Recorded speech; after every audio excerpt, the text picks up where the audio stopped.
সব থেকে কঠিন কাজ হলো নিজের মনের সাথে লড়াই করা।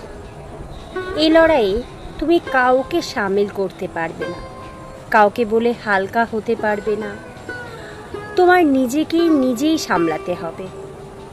যখন প্রচণ্ড কষ্টে বুক ফেটে যাবে বা তোমার দম বন্ধ হয়ে আসবে, তখন তোমাকে নিজেকেই নিজের কাউন্সিলিং করতে হবে। বোবা কান্নায় যখন তোমার দম আটকে আসবে, তখন তোমার নিজের ভিতরের তুমিটাকে বলবে, কাঁদছিস কেন? যা হয়েছে ভালোর জন্যই হয়েছে, যা হবে তাও ভালোর জন্যই হবে। কিছু ভালোর জন্য কিছু ত্যাগ করাটা শ্রেয়, তাতে তোমার মঙ্গল এবং তারও মঙ্গল। নিজের সাথে লড়াই করাটা এতটাই কষ্টদায়ক যে তুমি কষ্টের আগুনে পুড়ে গেলেও এক মুখ হাসি নিয়ে সবার সামনে বলতে হবে, আমি ভালো আছি।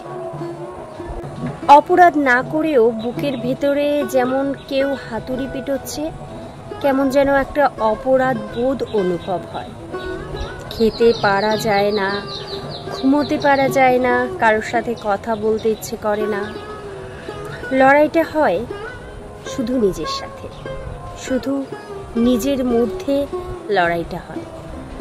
একটা কথা মনে রাখবে, যে বা যারা তোমার জীবন নিয়ে, তোমার জীবন থেকে যারা চলে গেছে, তাদের সঙ্গ তোমার ওইটুকু সময় সীমাবদ্ধ ছিল। জীবনটা হচ্ছে একটা মোটা বই, এক অধ্যায় শেষ হয়ে আরেক অধ্যায় শুরু হয়। তোমাকে নতুন অধ্যায় শুরু করতে হবে। পুরনো অধ্যায় নিয়ে পড়ে থাকলে চলবে না। তুমি এগোতে পারবে না। তুমি শুরু করতে না চাইলেও সময় তোমার নতুন অধ্যায় শুরু করে দেবে। সময় সব কিছু ঠিক করে দেয়, কথাটা হয়তো ঠিক।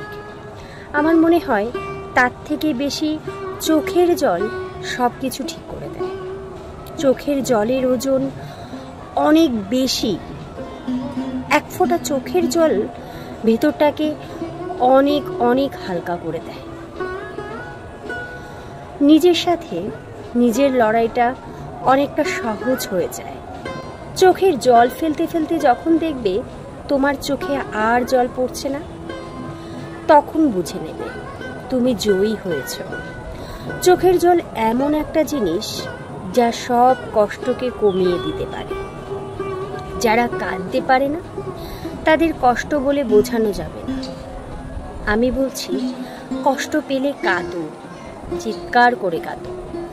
কান্না শেষে নিজেকে নিজেই সামলাও।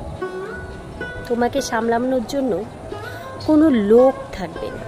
তোমার চোখের জল কেউ মুছাবে না, কারণ সবাই নিজেকে নিয়েই ব্যস্ত। মনের লড়াইয়ে হেরে গেলে চলবে না। মনে রাখবে, এ পৃথিবীতে তোমার পরিপূরক কেউ নেই। তোমার পরিপূরক তুমি নিজেই।